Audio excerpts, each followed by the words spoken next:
Now the Japanese had control over Route 1, extending their reach as far as the northern parts of Lake Lanao.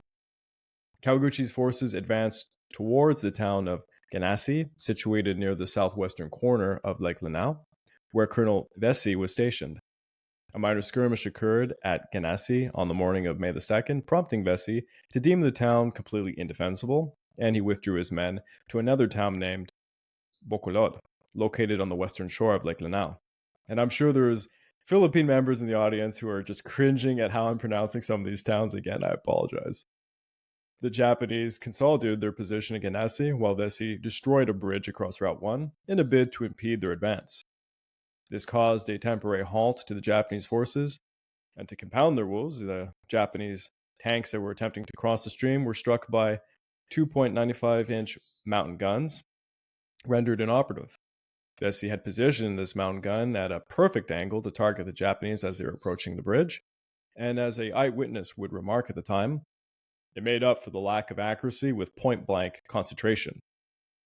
So the Japanese had to dismount from their trucks, and the casualties began to mount from there. In spite of the setback, Kawaguchi ordered his troops to press on, and soon their artillery and their air support began to take a toll on the defenders. By the late afternoon, Colonel Vesey was compelled to withdraw his men. But with this victory, Kawaguchi had basically consolidated control over the southern and the western parts of Mindanao, leaving just the northern region still in contention.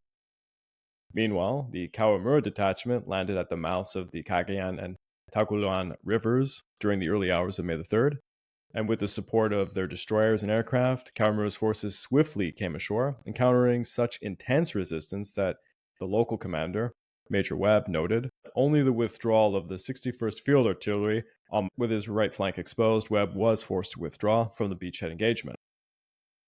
General Sharp had held on to his reserves up till this point, but now he unleashed them in a desperate attempt to halt the Japanese advance along the Saudi Highway.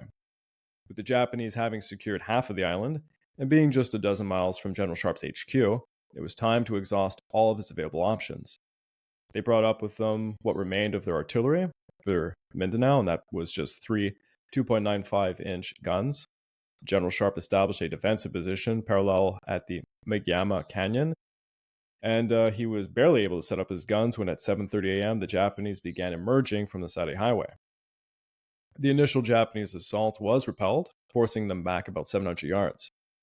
The Japanese failed to capitalize on their advantage, leading Sharp to conclude, events seem to be moving satisfactorily.